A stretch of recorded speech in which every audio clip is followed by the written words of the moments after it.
The moment Tobias Bennett's fingers brushed the polished leather of the bulkhead, the cabin turned cold. A sharp crack, like a whip, cut through the hush of first class. Laura Whitmore's hand flashed through the air and landed square on Tobias's cheek. It wasn't loud, but in that serene enclave of cream leather seats and muted gold accents, it sounded like a gunshot. Tobias's head snapped to the side. The crisp snap of his own jaw felt surreal, as if his body had registered an impact before his mind could even process the meaning. Tell us where you're watching from. Drop your city in the comments below and let us know if you've ever been stunned into silence like this. For Theo Bennett, Tobias's twin, the world tilted. He'd been reaching for the minibar, uncorking a sparkling water, and froze mid-gesture. His eyes darted between his brother's reddening cheek and the woman in the navy-trimmed uniform. Laura Whitmore stood ramrod straight, chest forward, her face tight with judgment. The hush was suffocating. No murmur of objection from the nearby passenger in the suit. No quiet gasp from the platinum blonde sipping champagne in the next row. Just a tableau of entitlement staring at two 15-year-olds who had dared to share their world. At 15, Tobias and Theo Bennett had learned to walk softly among giants. Growing up in Cambridge, Massachusetts, just a stone's throw from the labyrinth of MIT, they'd spent more hours in robotics workshops than on playgrounds. Tobias was the quieter twin, eyes always scanning, processing every detail. Theo, lean and restless, wore his curiosity on his sleeve.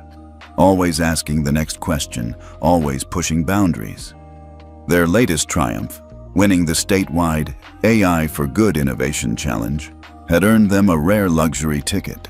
Seats in first class on Astraeus International's Zurich to Boston flight, an honor normally reserved for CEOs and celebrities. Now Tobias sat stunned, the weight of that privilege slamming into him like a tidal wave of shame. This wasn't recognition, it was repudiation. His hand hovered over his cheek, as if touching it might somehow reverse the slap.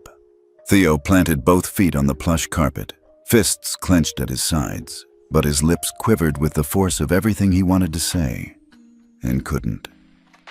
I shouldn't have touched that panel, Tobias thought, but his mind rebelled.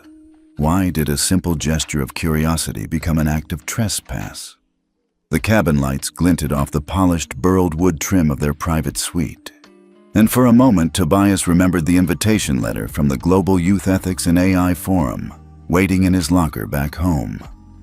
He and Theo had dreamed of this moment, of stepping onto a world stage to speak about how technology and morality must advance hand in hand.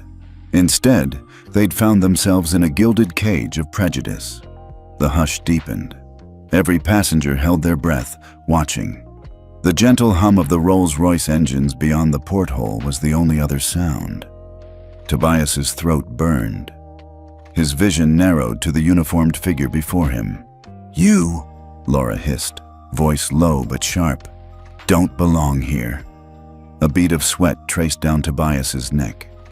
He looked at Theo, his mirror image, his other half, and saw the same mixture of fear, anger, and disbelief reflected back. Theo took a half step forward, like a boxer entering the ring. "Sir," Theo said, voice quavering, "we've done nothing wrong." Laura's lips curled into a tight, superior smile. "You've got 5 minutes to explain yourselves, or you'll be escorted off this aircraft." She turned on her heel and clicked her heels together, an exclamation point on her command. Nor did the crew stir, except for a flight attendant who hovered at the far aisle, eyes downcast. She knew Laura's reputation, high maintenance, unafraid to throw her weight around, but she also knew this wasn't about safety. It was about control. Tobias swallowed hard. "I'm sorry," he began, voice small in that cavernous space. We have the right to be here." Solitude pressed in on them. The rest of the world, even sprawled out in the same room, felt light years away. Tobias let his eyes travel to the sleek laptop screen of the banker 2 rows over, then to the diamond-encrusted bracelet glinting on the wrist of the woman in 2C. He saw himself and Theo through their eyes, intruders, interlopers, liabilities. He wanted to tell them who he was, what he'd built in his school's lab. The late nights Theo and he had spent wiring microcontrollers for their ethics monitoring drone. He wanted to shout, "We're not thieves, we're your future." But his voice died before it left his lips. Instead, he turned to his brother. "Theo, I'm sorry." Theo bristled. "Don't be sorry, I'm the one who's sorry," he snapped, though his eyes shimmered with unshed tears. "Sorry that this is our world now." They'd spent their lives learning from the giants at MIT, attending workshops, sitting in on lectures, building robots programmed to detect bias in hiring algorithms. But nothing in their curriculum could have taught them how to weather this kind of storm. Moments passed. The flight attendant at the back, the kind-faced one whose eyes flicked nervously between Laura and the Bennett twins, finally stepped forward. "Miss Whitmore, perhaps we should—" But Laura cut her off with a dismissive wave. "No, I'll handle it."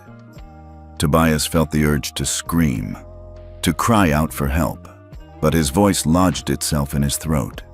He thought of their mother, waiting at home, proud, and of their father, Langston Bennett, who kept his own counsel and wielded power with an icy precision. Langston believed in quiet strategy over loud protests. He believed that true change was engineered through systems, not shouts. If only Tobias could reach his phone. If only he could call Dad right now. He glanced at the seatbelt sign above. The engines idled, wing lights blinking in readiness. In another moment, this plane would be barreling down the runway toward takeoff, toward Boston, toward the conference where they were supposed to be honored. Instead, Tobias realized, they were stuck in limbo, marked guilty before any evidence had been offered. Theo reached out, clutching Tobias's shoulder. The gesture was simple, but in that fractured moment, it was everything. A promise of solidarity, a shield against despair. Tobias met Theo's gaze and nodded. They would not break here. They could not. "Fine," Tobias said quietly, voice steadier than he felt. "Let's just get through this." Laura's lips twisted. "Collect your bags," she said to the flight attendant, "and prepare to deplane." As the flight attendant, hands shaking, crossed to Tobias and Theo's seats, the tension in the cabin became a living thing. Even the banker had closed his laptop and was peering over the top of the screen. A child being accused of wrongdoing, caught, exposed, drew every eye. Tobias's heart pounded so loudly he thought it might crack ribs. He bent down, unbuckling his seatbelt, fumbling for his backpack. Theo bent too, grabbing the messenger bag that held their presentation notes, their prototype helmet, the launch code for their nascent AI ethics app. Every second stretched like an eternity. In the hush of that gilded cell, Tobias remembered something Dad had said once, after they watched a documentary about civil rights activists who used patience and planning to topple hate. When they expect you to lose control, you're strongest when you're calm. When they want you to shout, speak softly, but make them listen. He straightened up, clutching his bag. Theo mirrored him. They were just two kids, but they had rights. They had dignity. And somewhere, Langston Bennett would be answering that phone and the world would shift. Laura nodded to the flight attendant, whose face was pale. But as she stepped toward the exit door with the flight attendant behind her, Tobias felt a spark, a whisper of hope that this story was far from over. The cabin door opened with a hiss. Flashing airport lights danced across the aisle as Tobias and Theo stepped into the unknown. And in that moment, they were not just boys. They were a signal, a challenge, a promise.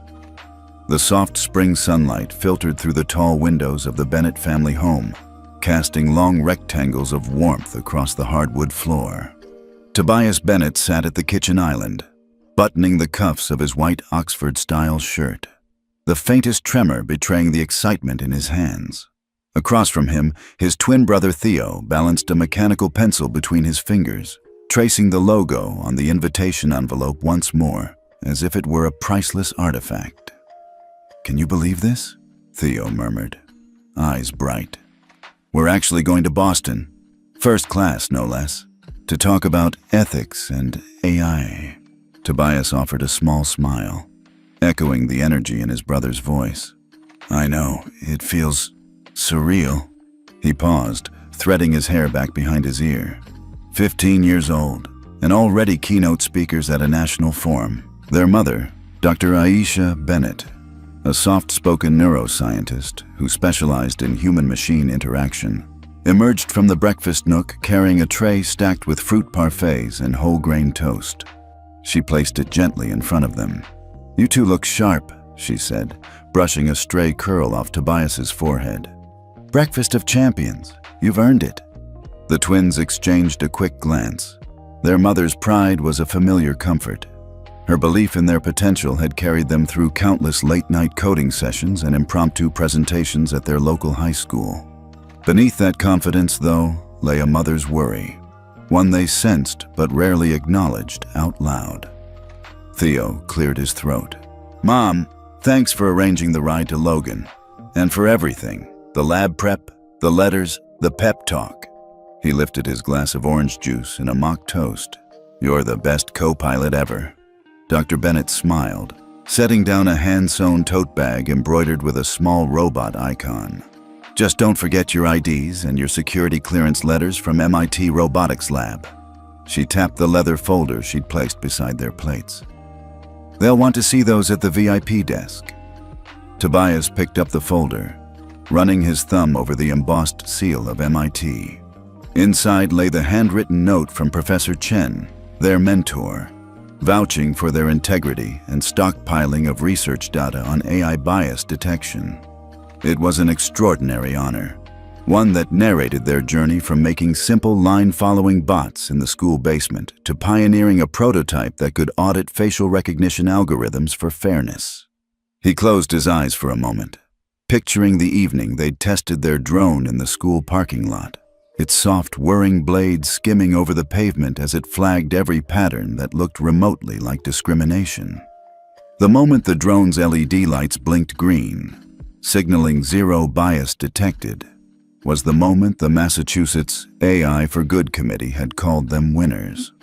Now, with their pièce de résistance safely packed in their carry-on, 2 prototype helmets wired to stream data to their upcoming Boston presentation, they were poised to take the next leap, speaking before educators, industry leaders, and fellow teens about the moral imperative of ethical AI. All right, boys, their mother said, gathering the empty dishes. Gotta head out soon. Your ride will be here in 10. And remember, stay calm, stay curious, and most importantly, stay yourselves. The final phrase hung in the air like a benediction. Because in a world where they were often the youngest, sometimes the only black students in a sea of white lab coats, authenticity had become their greatest tool. The driveway lights blinked on as Father John's town car rolled up in front of their house. The black SUV looked massive beside their family sedan, its engine radiating a low purr that vibrated through the afternoon air. Tobias and Theo hoisted their backpacks, each emblazoned with the MIT logo, and slipped into the back seat. The leather smelled of newness and quiet authority.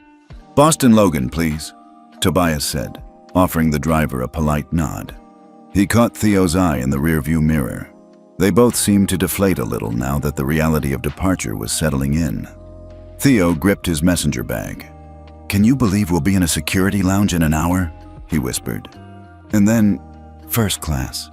I mean, I saw those suites on YouTube, but I never thought, Tobias cut in, a mix of wonder and nerves lacing his tone. Neither did I, but we've earned this. We worked for it. Outside, rows of maples and oaks blurred past. Cambridge's scholarly calm gave way to the bustle of Route 93, then the low stone columns marking the entrance to Logan International. The town car glided past economy parking lots and budget terminals before pulling into the VIP Circle Drive. They stepped onto the marble floor of Logan's private lounge, a quiet oasis of leather chairs, granite countertops, and a dedicated check-in desk bearing the Astreus International insignia. A uniformed attendant greeted them by name, scanning their IDs and ushering them toward the refrigerated display of sparkling apple ciders and locally roasted espresso. Theo grabbed 2 tall glasses of cider, the tiny bubbles tickling his nose. Tobias poured them each a paper cup of espresso, his secret fuel. As they sipped, they watched a live departure board. Flight AZ321 to Zurich, first class, boarding soon. A hush fell over them.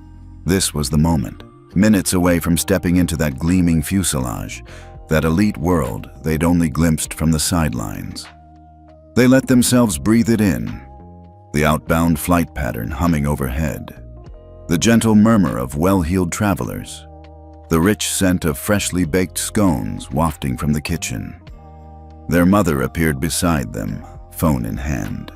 "Just got word from Professor Chen," she said, her eyes twinkling. "News outlets are already covering your project. CNN did a brief story. Teen innovators tackle AI bias." She passed them each a tablet displaying the clip.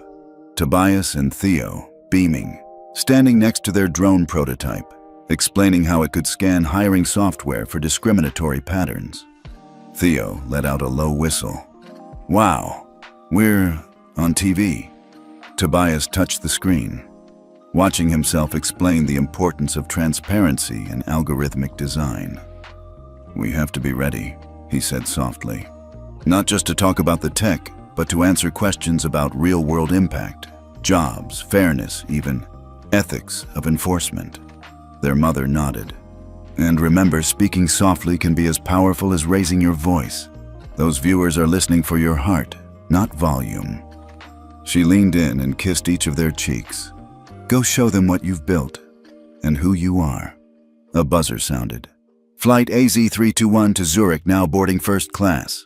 The attendant led them through a velvet rope and toward gate B14, their badges granting them a direct path onto the jet bridge. Each step rattled their nerves into sharp focus. They climbed the narrow stairs onto the Airbus A350, stepping into the cocoon of cream-colored leather seats enclosed by sliding privacy doors. Tobias's breath caught. Polished walnut trim, a built-in minibar stocked with mixers, noise-canceling headphones resting on plush pillows. The cushions looked brand new. The fine stitching spoke of luxury they'd only ever seen in magazines. Theo's eyes widened. "We did it," he breathed. "We're actually here." A flight attendant, smiling, professional, greeted them at the entrance. "Welcome aboard, Mr. and Master Bennett. It's an honor to have you with us today." She scanned their boarding passes again and guided them to seats 2A and 2B. "Please make yourselves comfortable. We'll begin our pre-departure service shortly." They settled in, hearts racing, as Tobias slid into his seat and flipped open the interactive screen. Inside the armrest lay a brochure describing the flight's amenities. A gourmet multi-course meal, a curated playlist of classical music to ease turbulence anxiety, and a crash course in the airline's new AI-powered customer service bot. For a moment, everything felt possible. Tobias leaned over and whispered to Theo, voice full of wonder, "Do you ever think we'll look back on this and realize it was the start of something bigger?" Theo grinned. "I hope so." He reached beneath the seat and pulled out their prototype helmet, the one wired to stream their ethics audit software directly to the mainframe. "Just imagine," he said, "if our project ends up saving even a fraction of people from algorithmic bias. This trip, it could change everything." They clicked on the in-flight demo video, a sleek presentation showing their drone mapping out patterns of bias, its LED ring pulsing green when it detected fairness, red when it flagged a problem. Tobias watched his own voice narrate their methodical approach, the countless hours spent validating data, the countless nights spent wrestling with the question, how do you give conscience to machines? He thought of Professor Chen's last words before he'd left campus that morning. Remember, ethics isn't an add-on. It's baked into every line of code. A soft chime alerted them to the captain's voice. "Ladies and gentlemen, welcome aboard Astraeus International Flight AZ321 to Zurich. Please remain seated with your seatbelt fastened while we taxi to the runway. We'll be airborne in just a few minutes." Tobias pressed his thumb against the small camera lens on his helmet, recording the moment they sat poised for takeoff. Two 15-year-olds on the cusp of making history. He tapped the record button on his phone too, capturing the low hum of the engines, the cabin's gentle sway, and the faces of the crew moving with practiced calm around them. He felt Theo's elbow nudge his side. Tobias looked over and saw his brother's eyes glinting with the same combination of pride and anticipation he felt himself. Their journey had only just begun, and already it was nothing like they had expected. As the jet began to roll toward the runway, Tobias pressed record one last time and breathed out, "Ready, Theo?" Theo nodded, adjusting his seatbelt. "Ready." The seats vibrated as the engine spooled up, and for a heartbeat, everything was still. Then, the force of acceleration pressed them back, and the cabin slipped forward into the sky. Cambridge to Boston was a short trip, but for Tobias and Theo Bennett, it was the first leg of a flight they had truly earned. And as they soared into the clouds, they carried with them not just their project, but a promise that wherever technology could go, conscience would follow. Tobias eased himself into the plush cream leather of 2A, marveling at how deep the cushion felt beneath him. He ran one hand over the smooth walnut armrest, tracing the grain, until his fingertips found the tiny touch panel embedded in its side. With a gentle tap, the overhead light dimmed, and a soft glow emerged from the reading lamp. Beside him, Theo snapped open the compartment in the center console and grinned when he discovered a pair of wireless noise-canceling headphones nestled alongside a sleek minibar stocked with sparkling apple cider, artisan chocolate truffles, and even a miniature jar of honey from Swiss apiaries. "Check it out," Theo whispered, lifting the headphones like treasure. "These are the same ones we tested for our drone project, only, a lot fancier." Tobias smiled. "Yeah, they'll block out the engine roar." He clicked the headphones onto his ears and pressed play on his phone, letting the soft hum of classical music fill his mind. It took a moment for him to breathe fully, imagining that the little screen in front of him, branded with the Astraeus International logo, was streaming through their upcoming presentation rehearsal. Thrilled by the novelty, Theo leaned over. "This is insane. I feel like I'm in a sci-fi movie." His eyes danced with that familiar spark of excitement that always bubbled up when he encountered new tech. As they settled in, a hush fell over the cabin again. A low, expectant hush geared toward genteel conversation and whispered exchanges. Tobias glanced up from the touchscreen menu, taking in the other passengers. A retired diplomat polishing his silver watch, a film producer tapping plot notes into a tablet, a couture-clad woman in 3C adjusting her silk scarf. Tobias cleared his throat and whispered, "Ready to pick a movie?" Before Theo could answer, a voice lilting with acoustic disapproval drifted over the armrest wall. "Excuse me." They both turned toward 3C, where the woman in the ivory Chanel jacket glared at them. She was impeccably groomed, hair swept back in a smooth chignon, nails lacquered the palest pink, and every inch of her posture broadcast ownership of this space. In one hand, she held a flute of chilled champagne. In the other, a monogrammed leather tote. Tobias offered her a polite nod. "Hi there." The woman's lips curved into a polite, dismissive smile, one that didn't reach her eyes. "I'm sorry," she said, voice soft but seething with reproach. "But shouldn't you two be elsewhere?" Theo bristled. He was 15, yes, but he'd spent enough time presenting to tough undergraduate panels and skeptical grant committees to know a challenge when he saw it. "We have the same tickets as everyone else," he replied evenly. The woman's brow lifted. She turned her head slightly, addressing Laura Whitmore, who hovered nearby in her navy-trimmed uniform. "Perhaps someone should verify that these boys have legitimate boarding passes?" A flicker of triumph passed across Laura's face. She crossed her arms, eyes narrowing at Tobias. "If you don't mind," she said, tone frosty, "let me see your boarding passes." Tobias felt his heart tick up.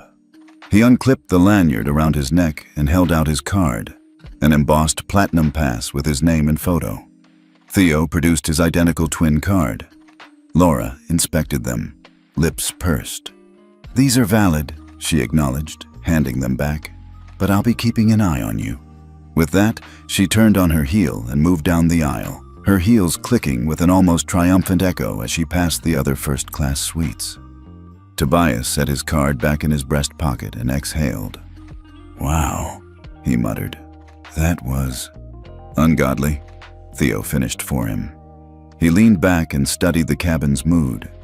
Many of the passengers had resumed their magazines or screens, but Tobias caught a few sidelong glances, some sympathetic, others curious, a handful with that same expression of thinly veiled contempt he'd seen moments ago.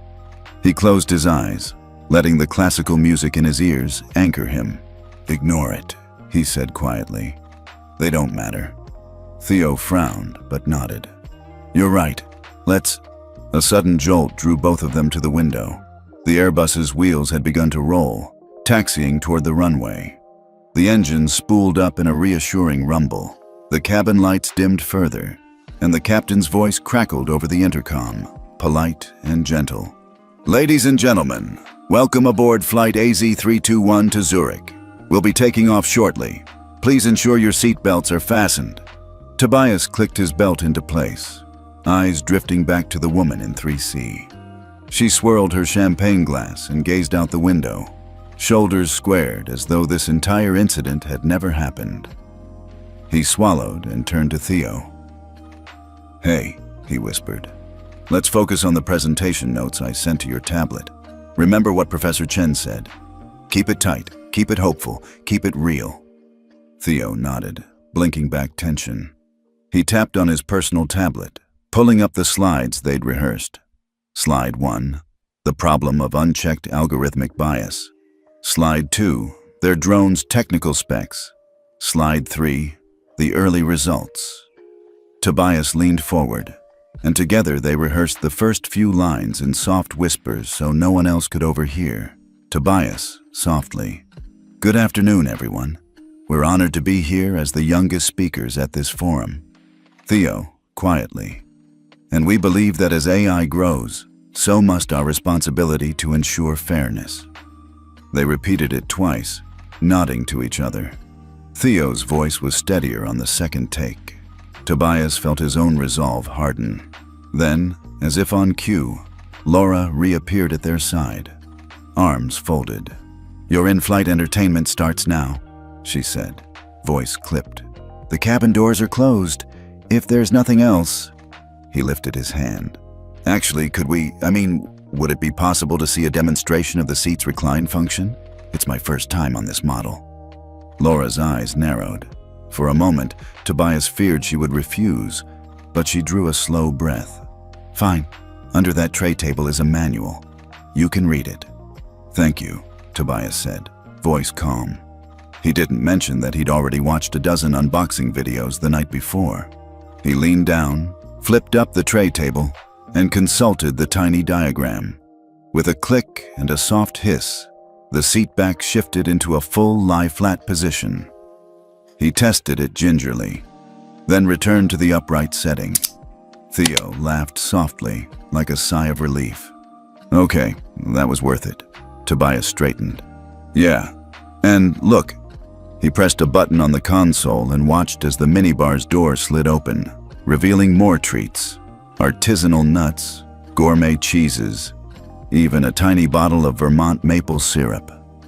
"I guess we'll start with cider and cheese when the meal service comes." He popped the top on a cider and offered one to Theo. They clinked glasses, silent solidarity in the face of condescension. Theo took a sip, eyes closed, savoring that sweet bubble outside. The jet accelerated into the sky. The cabin tilted, and the world fell away beneath them. Tobias pressed his palm against the window, feeling the rush of air miles below, and thought, "We earned this. We belong here." He turned back to Theo. "You know," he said, voice steady, "they can whisper, they can judge, but in here, it's our turn to shine." Theo's grin was genuine now. "Let's do it." They sat together, two 15-year-olds on their way to changing the conversation about ethics and technology, undaunted by that single hateful glance, determined to prove that belonging wasn't measured by privilege, but by purpose. And as the cabin lights dimmed for takeoff, Tobias tapped open his streaming app on the seatback screen, queued up their practice video one more time, and settled in. Because in that moment, the only voice that mattered was their own. The minute Laura Whitmore's fingers slipped from Tobias's boarding pass back into her pocket, his chest tightened. Without another word, she turned on her heel and disappeared down the aisle, only to return moments later flanked by two uniformed security officers. "Mr. Bennett, Master Bennett," she said, voice low but carrying through the hush. "You're to come with us." She gestured curtly toward the cabin door as though she were ushering unruly pets. Tobias felt every head turn. The glint of silver cufflinks, the gleam of a champagne flute held aloft. Everyone was watching, sizing up the spectacle. Theo's hand closed over his brother's sleeve. "What's happening?" he mouthed, panic flickering in his eyes. Laura didn't give them time to answer. "You've been reported for rummaging through passenger luggage," she declared, the words punctuated by the officer stepping forward. One reached for Tobias's elbow, the other for Theo's shoulder. I wasn't," Tobias stammered, but the officer's grip was firm. He glanced at Theo, eyes wide with the shock of betrayal. In the last few hours, they'd gone from honored juvenile delegates to suspects in the cabin's silent theater. "Please stand and leave your belongings," the officer said, voice clipped. Tobias rose, backpack thumping onto the floor. His fingers fumbled with the zipper, heart hammering. He caught a glimpse of Theo doing the same, trembling hand pulling at the Velcro of his messenger bag. Around them, the cabin's microcosm of privilege turned into a courtroom. The financier in 1A closed his laptop and leaned forward, curiosity and judgment etched on his features. A fashion editor in 3D peered over her sunglasses, lips curved into a ribbon of disdain. No one spoke up for them. Even the kind-faced flight attendant, Sarah, pressed her palms together at chest height, eyes downcast. She wanted to intervene. Tobias could see it in her quivering jaw, but she was trapped by Laura's silent command. The first officer snapped a pair of handcuffs from his belt and held them out. Tobias's mouth went dry. Theo swallowed, and then slid forward to help his brother fasten the cuffs. "We're not criminals," Theo insisted, voice shaking. "You have no right." "Enough," the officer interrupted, his tone final. He secured the cuffs just tight enough that Tobias couldn't twist his wrists more than an inch. A quick test of the bracelets and a nod between the guards, and they guided the twins up the narrow aisle. Tobias stared at the seat where he'd been moments ago, 2A, the spacious suite with the full flat recline. Now it was empty, and he felt the weight of that emptiness in his bones. Theo's shoulders hunched forward as they passed the other passengers. Tobias slid his hand into Theo's free hand for reassurance. He wondered if anyone felt their fear, or if they'd chosen to look away. At the cabin door, a crisp gust of cool airport air brushed his face as the jet bridge lights flickered through the open hatch. The second officer, taller, with a close-cropped mustache, cleared his throat and motioned them off. Tobias's legs felt unsteady, but he marched forward, head held as high as he could. He caught Laura's eyes one last time. Her lips twitched into what might have been satisfaction or relief. She watched them go, then turned back to the cabin as if nothing had happened, or perhaps as if she'd just restored order to a world she believed was hers to police. Through the jet bridge they walked, security officers flanking them like escorts for a menacing threat. Tobias's backpack scraped the wall. Theo's bag bumped behind him. Each step echoed with humiliation. He pictured the windowless security office ahead, gray walls, metal table, those plastic chairs that scraped when you sat. It would be a different kind of spotlight, harsher and more intimate. When the door clicked shut behind them, the hush inside first class snapped back into place. Tobias glanced over his shoulder and saw Sarah watching from the galley, tears in her eyes. She looked away as soon as their eyes met, but Tobias nodded once, a wordless thank you for her empathy.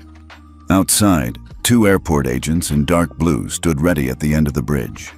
They looked professional, impassive, but Tobias sensed Theo's pulse race when they saw the handcuffs. The agents each took an arm, Tobias's left, Theo's right, and led them down the ridge of the jet bridge, lights blinking overhead. They emerged into the terminal under a sign that read, "Arrivals, Departures." Tobias blinked against the bright fluorescent bulbs. Families and business travelers streamed past, some pausing to stare, others stepping around them as though they were a roped-off exhibit. A mother with a stroller glanced over, frowned, and ushered her toddler away. Tobias kept his gaze forward, breathing through his nose, counting each step. Theo's voice cracked beside him. "This is insane! They think we're criminals!" His words tumbled in a rush, emotion choking each syllable. Tobias squeezed his brother's forearm. "We'll fix it. Dad will fix it." He tried to sound certain, but his throat felt raw. They'd reheard their father's calm precision 100 times. When they expect you to lose control, be quieter, but more powerful. Now, they had to trust that quiet power to reach him. At the end of the bridge, they turned a corner into a small vestibule. 2 chairs sat against the wall, and a small windowless door to the left sported a sign, "Secured Passenger Processing." The officers nudged them inside. The room smelled of disinfectant and stale coffee. A single metal table stood in the center, lit by a bare bulb swinging overhead.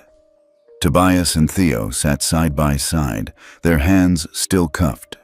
One of the officers closed the door and leaned against the wall, checking his phone. Theo lifted his chin. "I'm not bowing my head," he said, voice fierce in the tiny room. "They can't treat us like this." Tobias exhaled and ran a hand through his hair. "We don't have a choice now." He gestured at the handcuffs. "But we'll get through this." Behind the table, a clerk in plain clothes keyed on a computer, fingers tapping lightly. "Names, birth dates, addresses," he instructed without looking up. They recited the words with hollow voices. Tobias watched the blinking cursor as the clerk typed their information. Each keystroke felt like a final nail in the coffin of their dignity, but also a record they would challenge. When the clerk hit Enter, the screen displayed, "Possible security threat, pending review." Tobias swallowed.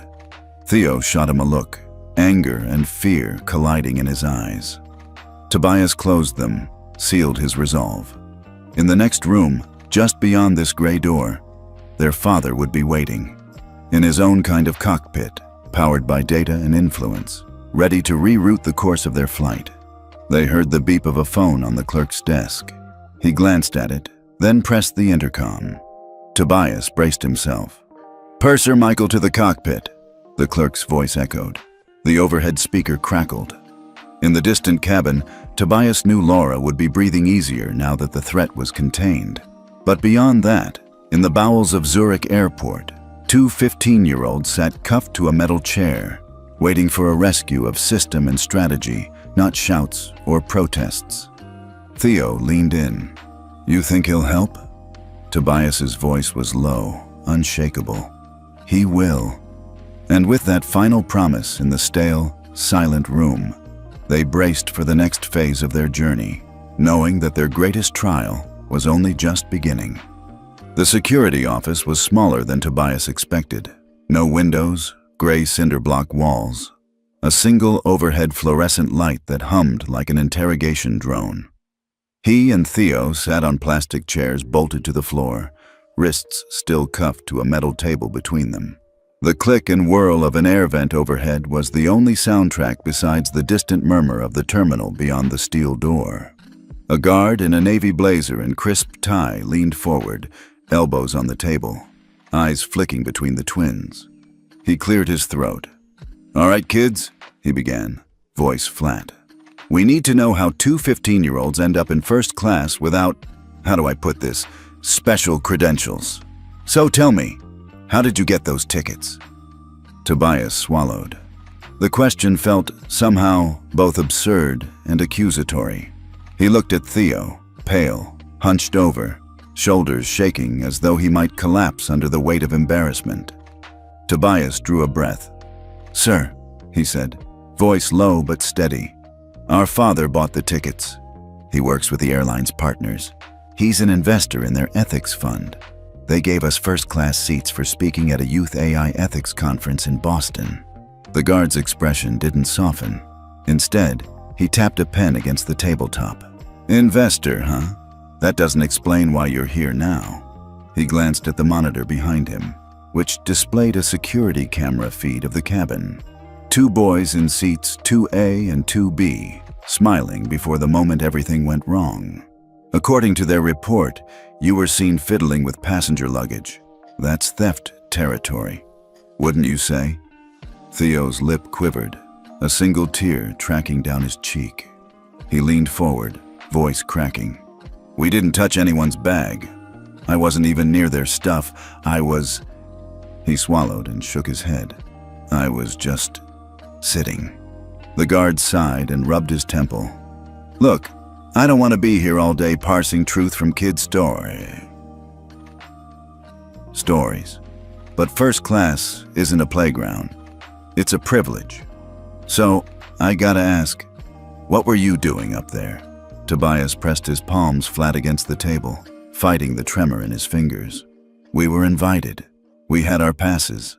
We were working on our presentation, testing the cabin's AI-powered lighting controls as part of our ethics research. He hesitated, then added, we were respectful. We didn't bother anyone. Respectful, the guard echoed, tone skeptical. He leaned back and folded his arms. Yet here you are, dragged off a plane like common criminals. You tell me, does that feel respectful? A cold flush crept up Tobias's neck. He clenched his jaw, eyes locked on the scuffed linoleum between them. No, he managed. It doesn't. The guard nodded slowly. That's your answer then. You're too young to know better, I guess. He looked at Theo, whose shoulders trembled so violently Tobias feared he'd catch him in his arms. What about you, kid? He said, pointing at Theo. What do you think? Theo swallowed, wiping his cheek with the back of his hand. I feel like they're saying we don't belong. Like our voices, our work, our achievements. They don't matter because of how we look. His voice broke, and he covered his face with both hands. The guard sighed again, a rare crack in his professional armor. He glanced at Tobias. You hear that? You hear what he's saying? This isn't about safety. It's comfort zones. He looked away, as though wrestling with a conscience. But rules are rules. If I let you go, I'll get in trouble. So, we do this to keep order, to keep the cabin safe for the paying customers. You and you, he jabbed a finger at their chests, make people uncomfortable up there. That's our job. Tobias felt a wave of shame wash over him. He'd fought so hard to prove that technology could detect and correct bias. But here, bias had caught him entirely off guard. He straightened in his seat, shoulders back. So because we're different, it's okay to treat us like threats? The guard's jaw ticked. He rubbed his forehead and closed his eyes. I didn't say that. I said I'm following orders. His voice softened. But if I owned the airline, maybe I'd do things differently. Maybe I'd listen to you. Tobias's heart twisted. For a moment, the guard looked tired, like a man who'd worn his uniform too long, who'd seen too many incidents that weren't really incidents at all. Tobias wanted to stand, to shake him, implore him, but he stayed seated, chest tight. Theo peeked through his fingers. Why? He whispered. Why do they care so much about first class? The guard met his eyes. Because it's rarefied air. People paid a lot for that seat. They expect safety, but they confuse entitlement with safety. They think discomfort, seeing you here, is dangerous. It isn't. He stood, sighed, and unholstered a pair of scissors. Let me take these off at least. He clipped the cuffs off Tobias first, then Theo. The metal rings fell away like chains. Tobias rubbed his wrists, flexing his fingers. Theo did the same. The guard placed the handcuffs on the table. You kids go. Just don't come back up there. He looked at Tobias. Tell your dad he should have the cabin shame training updated. I mean, real training. Tobias hesitated, then nodded. I will. He sounded small, but he felt the weight shift inside him. Less humiliation, more resolve. Theo cleared his throat. "Thank you." The guard nodded once, then stepped back. "Get out of here before I change my mind." He opened the door. Tobias and Theo walked out into the harsh white light of the terminal corridor. The breeze of the main area hit them like a shock. Tobias looked at Theo's pale face and offered a tentative smile. Theo managed a shaky one back. They followed the guard down the hallway, past rows of seats filled with oblivious travelers. No one cheered, no one apologized. But Tobias felt a quiet shift in his chest, the start of something stronger than despair. Outside the security office, the sky over Zurich was a cool slate. Tobias pressed his palm against the wall, gathering the sting of tears. "We need to tell Dad." Theo nodded, voice small but firm. "Yeah, and then we fix this." They stepped into the main terminal, their shoulders straight. Two 15-year-olds who had been told they didn't belong and refused to accept it. The Zurich terminal clock glowed 3:02 a.m., small, impersonal digits hanging over a deserted row of seats. Tobias and Theo sat huddled on a bench, the flash of emergency exit signs painting their faces in intermittent red. Their backpacks lay at their feet, heavy with prototypes and presentation notes they'd never reached Boston to share. Tobias's throat felt raw. He pulled his phone from his pocket. One bar of service. He tapped Dad, heart pounding so hard he thought Marcus Bennett might hear it through the speaker. "Hey, Dad," Tobias said, voice cracking. He pressed the phone tighter. "It's Tobias." "Son, it's late. Everything okay?" Marcus's calm timbre crackled through the line, a CEO's poise wrapped in a father's concern. "No," Tobias choked. He glanced at Theo, whose shoulders shook with stifled sobs. They slapped us, Dad. A flight attendant, right across my face. Then they had security drag us off the plane." He swallowed, fighting for air. "They're holding us in some back room, like criminals." Silence stretched. 5 seconds, then 10. Tobias counted. Each second a hammer blow. He felt Theo's hand tighten around his. Finally, Marcus's voice cut in, measured and quiet.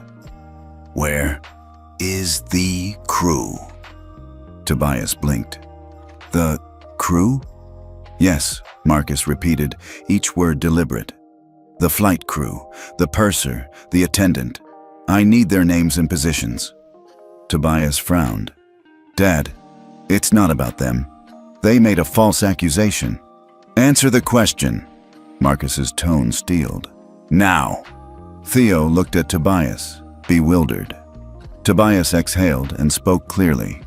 "The purser was Michael Davies. The attendant was Laura Whitmore." He rattled off their positions. First-class purser, lead flight attendant. Every syllable a lifeline back to hope. "Good," Marcus said softly. "Stay put. Don't let anyone approach you. I'm pulling every string I have." Tobias felt a knot in his chest loosen. "Dad, thank you." "Don't thank me yet," Marcus replied. "I'll have this plane returned to the gate within minutes. Security will meet you there. Keep your heads down. Stay calm. I'll handle the rest." Tobias leaned back, phone pressed to his ear. The terminal felt suddenly spacious, the harsh lights a little less cold. Theo exhaled. A long, shaky breath. "Can you really do that?" Theo whispered. Tobias nodded, though Marcus couldn't see it. "Dad said so." He closed his eyes, letting the words settle. "Stay calm. I'll handle the rest." A glimmer of relief flickered, a beacon in their midnight ordeal. Marcus's voice came one last time. "I love you, boys. Hang tight." "I love you too, Dad." Tobias ended the call and tucked the phone away. He looked at Theo, whose eyes shone with gratitude. In that moment, the twins weren't just abandoned kids in an airport. They were children with a champion.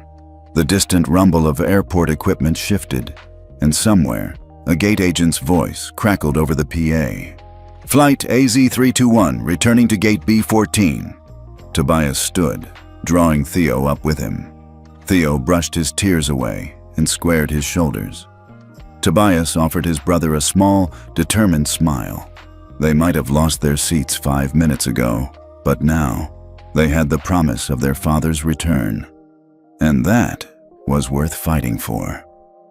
Langston Bennett's home office was quiet at 3:15 a.m., the only light coming from the cityscape beyond his floor-to-ceiling windows. A single lamp illuminated his polished mahogany desk, where 2 monitors glowed against the darkness. One displayed the real-time security feed from Flight AZ-321's first-class cabin. The other, his secure Ethos Core founder terminal. He had answers now. The purser's name, the attendant's name. He knew exactly who had orchestrated the twins' disgrace. There was no room for anger here, only precision. Langston tapped a customized keypad beside the monitors, drawing up a prompt in bold red letters. Ethos Core V1.0, Founder Override. Enter Override. Code. His hand hovered for a moment over the biometric scanner. He closed his eyes, centered himself. This was the tool he'd helped build a decade ago so that no organization could hide behind bureaucracy when ethics were at stake. Tonight, he would prove its power. 15 years of development had led to this moment. He pressed his thumb to the scanner, then keyed in Override E5X Bennett. A soft chime confirmed his identity, and the screen shifted to the Flight AZ-321 compliance profile. He watched as the cabin's ethical conduct score tumbled from a pristine 98.7 to 22.4, a plummet so sudden it stuttered the charts. Next to the score, a status message blinked. Engine X severe violation. Ethics, lockdown mode activated. Langston allowed himself a single breath of satisfaction. With one command, he had stripped Astreus International of its unearned sheen. A second window opened, outlining the immediate consequences. Tier 1. Lockdown. All AI-driven cabin services disabled. ESG funding hold. 1.7B in syndicate credits frozen. Partner review. Automatic notification to 41 global ESG partners. He didn't need to see the numbers. He felt them. The storm was already gathering. Outside his office, the hum of Boston's late-night traffic reminded him this was more than a corporate maneuver. It was a father defending his children, a man refusing to let prejudice go unpunished. He leaned back, pensively scrolling through the cabin feed. Tobias's still form, eyes wide with fear, Theo's trembling frame. In that moment, the cold data on his screen translated into raw humanity. Ethos Core sent automated messages to every stakeholder, a quiet, devastating ripple through the financial world. Within seconds, trading terminals at partner banks flashed red, and an email from the EU Aviation Board arrived, requesting an emergency ethics briefing.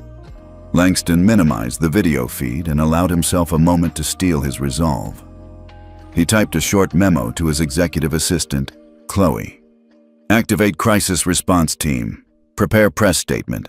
Stellara International holding Astreus accountable. I want a full audit protocol in Geneva by 9 a.m. He hit send. Then he reached for his phone and dialed the head of operations at Zurich Airport. David, he said, voice calm but unreadable. This is Marcus Bennett.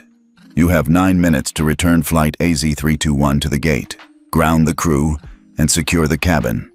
I've marked this a national security risk under the new ethics lockdown policy. Do it now. The line went silent for a heartbeat. Yes, sir, David stammered. Langston ended the call and stared at the monitors. 2 15-year-olds awaiting rescue and a system bending to his will. He settled back in his chair, the dim light outlining his silhouette, and exhaled. This was the power of infraethics. The quiet click of accountability in a world that too often whispered injustice. Tonight, the code had spoken louder than prejudice ever could. Langston Bennett leaned forward as the first ripple hit his Ethos Core dashboard. At exactly 3:24 a.m., 9 minutes after entering his override code, a cascade of red icons began blinking across the screen. On the left, the global airline network map shuddered as 4 major carriers, Astraeus International, Celeste Wings, Horizon Skyways, and Viridian Air, saw their ESG funding pools instantly locked. A total of $1.7 billion in ethical investment credits froze in place, unable to move until each airline submitted to a compliance review. In the center panel, a live feed from a Zurich trading floor showed brokers springing from their seats, shouting into headsets. The Bloomberg terminals flashed ticker symbols for the 3 allied banks, Nordtech Bank, Alpine Credit Union, and Geneva Financial Trust, and each bore an ominous, frozen watermark as their credit lines locked down. The hum of conversation turned into a roar of confusion and panic. On the right, a diagram of Flight AZ321's cabin systems flickered.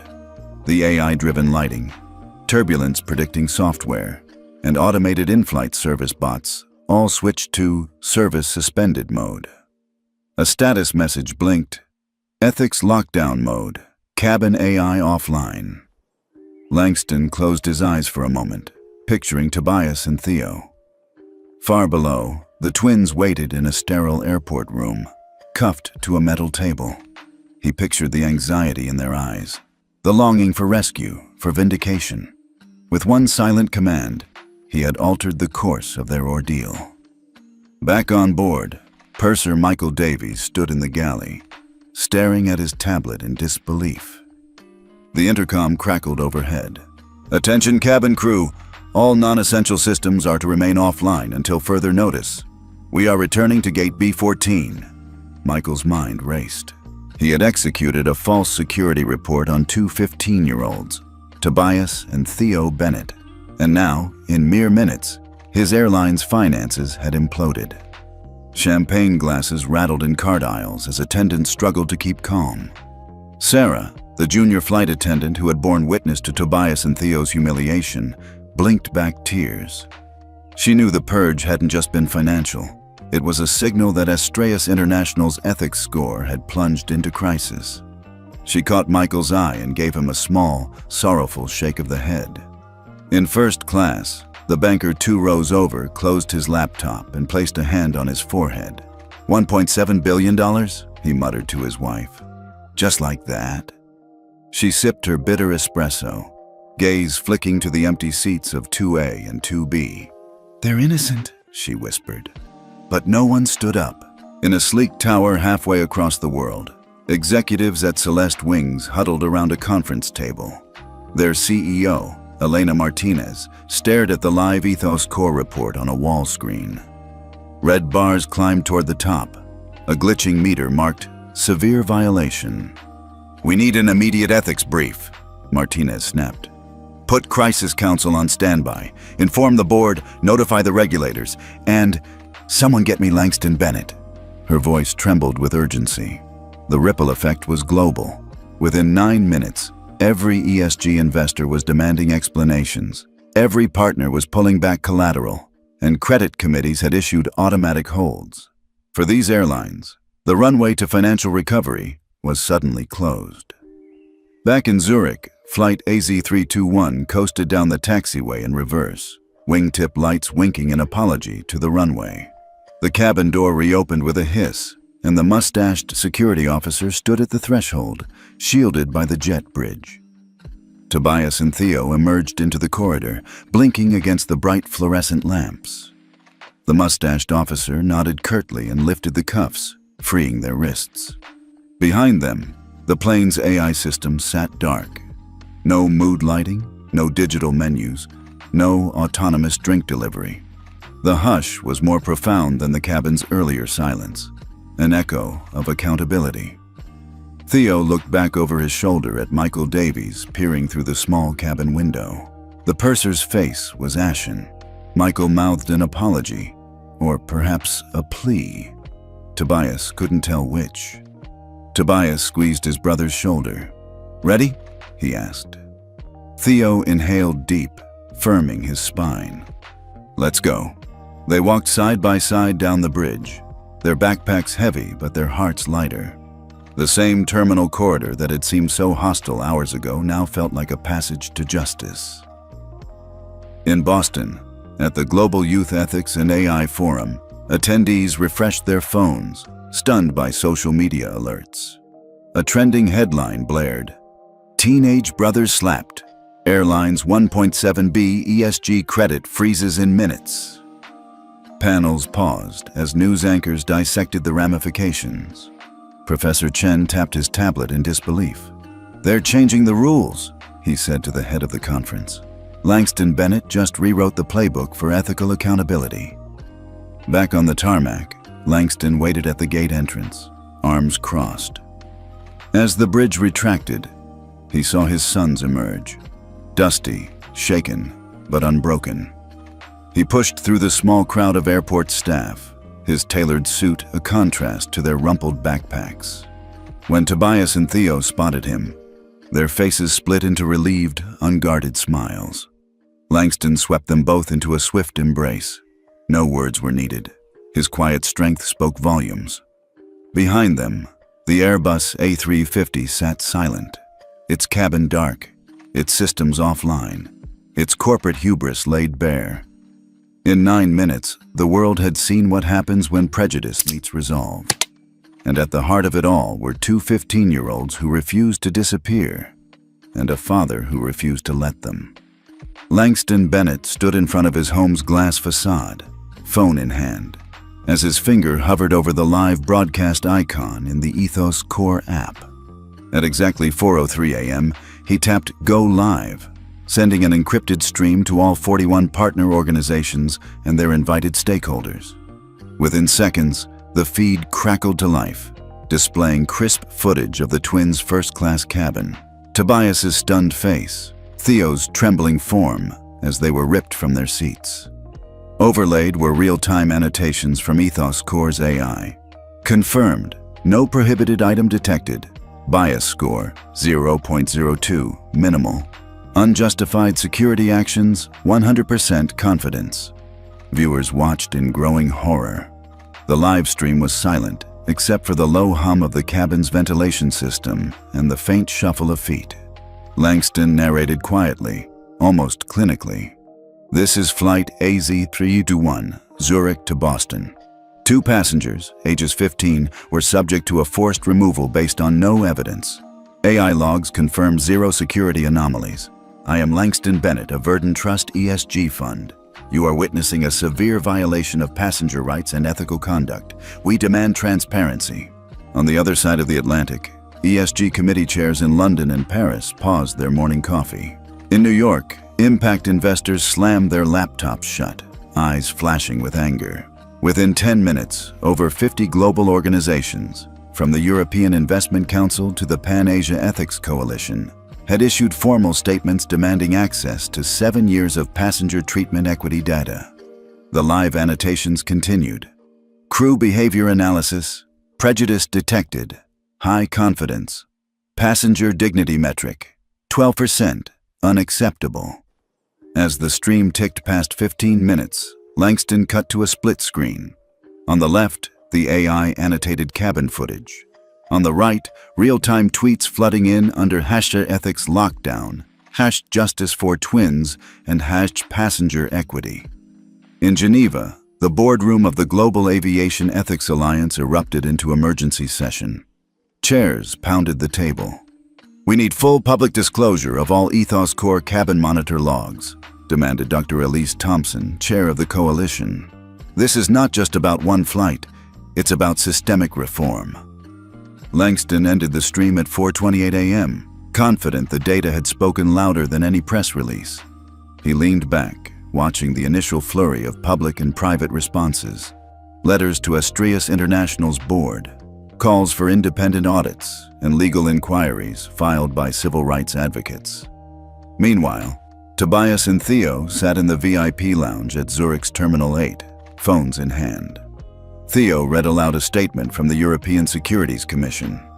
In light of the evidence presented by Ethos Core, Astrias International and all affiliated financial institutions must publish their passenger treatment equity reports for the past 7 years. by end of day.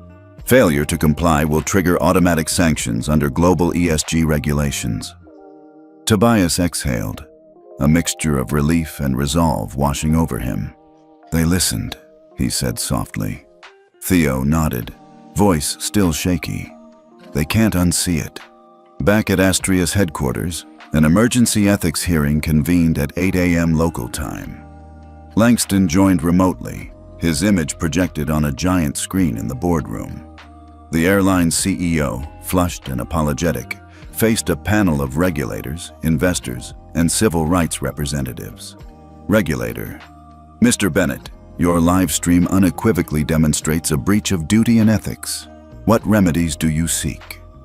Langston, calmly: full public disclosure, binding industry-wide ethics standards, and a direct apology to my sons on the airline's official channels. By midday, the hearing's outcomes were clear. Astrias International would publish 7 years of onboard ethics data, commit to an independent passenger treatment audit every 6 months, and issue a formal apology to Tobias and Theo Bennett.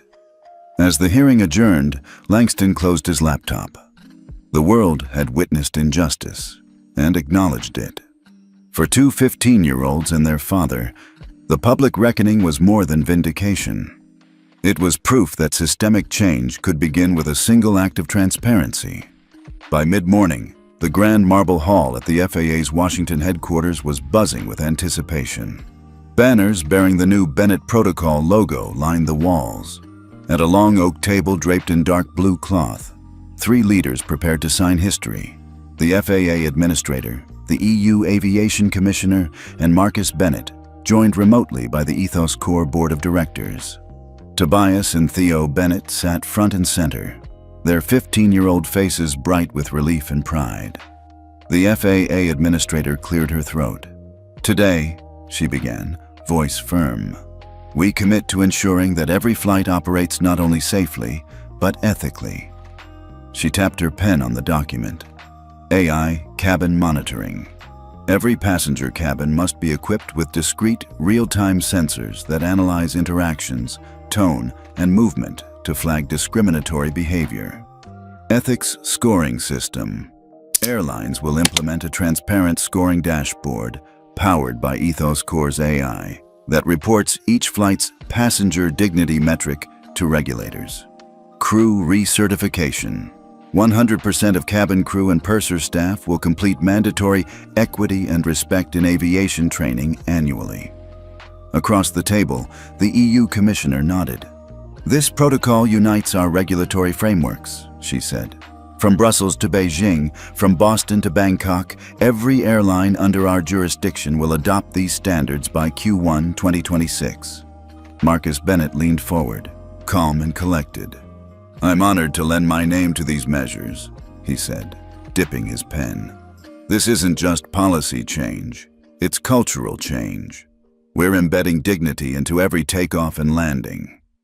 He signed, then passed the pen to his sons, Tobias first, then Theo, allowing them to add their names as witnesses. Tobias's hand shook for a moment as the pen pressed into the paper. He glanced at Theo, whose grin tugged at the corners of his eyes. Both boys knew they had helped transform a moment of cruelty into a movement for fairness. Flashbulbs popped as photographers captured the milestone. Reporters pressed forward. Tobias, Theo, how does it feel? A fierce joy bubbled up inside Tobias. He stood, shoulders squared. It feels like justice can be more than a single moment. It can be built right into our skies. Theo chimed in. We hope no one else ever has to be dragged off the plane to make people listen. From now on, the system will listen first.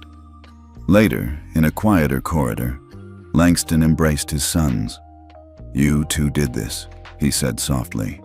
You turned fear into action. Tobias pressed his head against his father's chest, the steady rhythms of Marcus's heart filling him with warmth. Across the globe, airlines scrambled to install AI sensors, retrain staff, and recalibrate their ethics scores. Social media buzzed with the new passenger dignity metric, a real-time gauge passengers could check before boarding. For Tobias and Theo, watching these changes roll out was proof that their ordeal had sparked something far greater than themselves. And as they boarded that same boarding bridge later that day, this time as honored guests for a celebratory flight, they passed through rows of crew members who met their eyes with nods of respect. Tobias realized that in those nods, he felt something he hadn't felt back on flight AZ321, a genuine welcome. The Bennett Protocol wasn't just a document.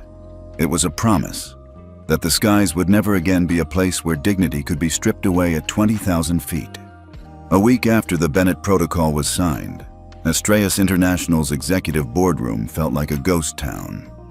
The polished mahogany table bore no nameplates. 3 seats remained conspicuously empty where their CEOs once sat. Laura Whitmore watched from her apartment window as news helicopters circled above the airline's headquarters, broadcasting her face in looped headlines. Discrimination ends career. First-class attendant fired. Astraeus loses 8 airport slots in 30-day ban. And 3 top CEOs resign amid ethics crisis. She sank onto her cream-colored sofa, remote in hand. Stunned, the world hadn't moved on the way she expected. A sponsor's commercial interrupted. At SkySafe, we believe dignity flies first. Laura turned away, bitterness twisting her stomach. Back at Astraeus, the airline's board chair, Isabel Cho, addressed a sparse assembly of legal advisors and PR executives. Her voice was steady, but filled with steel. Laura Whitmore's behavior catastrophically breached our passenger policy and global ethics standards.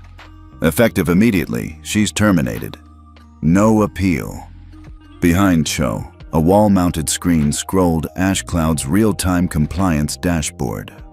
Astraeus's ethics score was still recovering from a drop of 76 points, and the airport access module flagged 8 hubs: London Heathrow, JFK, Frankfurt, Singapore Changi, Tokyo Haneda, Dubai, Sydney, and Toronto Pearson, as suspended for 30 days. Cho tapped the screen. These suspensions will cost us over $18 million in landing fees alone. We've already lost 3 major ESG investors. Our only path forward is transparent reform and swift accountability. In Zurich, as ground crews refueled and inspected Flight AZ321 for its inaugural Ethics Compliance Demonstration Flight, Laura's former colleagues quietly replaced her uniform. In cabin briefing rooms, young flight attendants rehearsed the new equity and respect scripts. None spoke Laura's name. Purser Michael Davies, once stoic and proud, had resigned 3 days earlier. His departure statement cited personal accountability for operational lapses. Within 24 hours, 2 other CEOs, Celeste Wings' Elena Martinez and Viridian Air's Marcus Delacroix, handed in their resignations, acknowledging systemic oversight failures. Their absence loomed over every departure board. Meanwhile, Tobias and Theo Bennett stood in the new first-class lounge at Logan Airport, now rebranded with the Bennett logo. A wall placard listed airline partners certified under the Bennett Protocol. The twins traced their fingers over the names, stopping at Astraeus International, now listed under pending review. Feels good to see change, Theo said quietly. But it's bittersweet. Tobias nodded. People lost jobs. Real people. He glanced at their father, Marcus, who stood nearby, fielding questions from reporters. Marcus caught Tobias's eye, offered a small nod of pride. Laura scrolled through LinkedIn recommendations turned into cautionary tales. Stories of flight crews retrained, customer satisfaction scores soaring, and countless passengers praising the Bennett Protocol's enforcement. She closed her laptop and stared at the empty wall where her award plaque once hung. In her head, she replayed that moment in first class, how easy it had been to impose her prejudices under the guise of security, confident no one would challenge a white, well-dressed attendant in control. She'd thought herself untouchable. Now she was untethered, her career grounded, her reputation in tatters. Outside Logan, a special test flight prepared for takeoff, Flight AZ322, an all-female crew certified under the new ethics standards, carrying invited guests and media. Tobias and Theo exchanged quiet smiles as they stepped aboard, surrounded by colleagues from the Global Youth Ethics and AI Forum. As the cabin doors closed, Tobias whispered to Theo, "We did that." Theo grinned. "Yeah, no one's dragging us off now." The engine spooled, the fuselage lifted, and for the first time in years, Astraeus International soared under the clear banner of ethics. High above, no one ever forgot that change came at a price, but also that it could be paid by the few to benefit the many. Tobias and Theo stepped onto the Boston Convention Center stage under a soft halo of spotlights. A crowd of educators, policymakers, and technology leaders filled the seats, murmuring with anticipation. Behind them hung a banner reading, "Global Youth Ethics and AI Forum." The same event that had set this whirlwind in motion. Theo cleared his throat and scanned the audience. At 15, speaking before hundreds could be terrifying, but tonight felt different. This wasn't just about a presentation. It was about legacy. He glanced at Tobias, who offered a steady, encouraging nod. Tobias stepped up to the microphone first. "Good evening," he began, voice calm but resonant. "A week ago, my brother and I were sitting in first class, excited, nervous, ready to share our work. Instead, we were slapped, dragged off a flight, and labeled criminals." He let that sink in, cutting his gaze across the room. "We lost more than seats. We lost our dignity." A hush followed.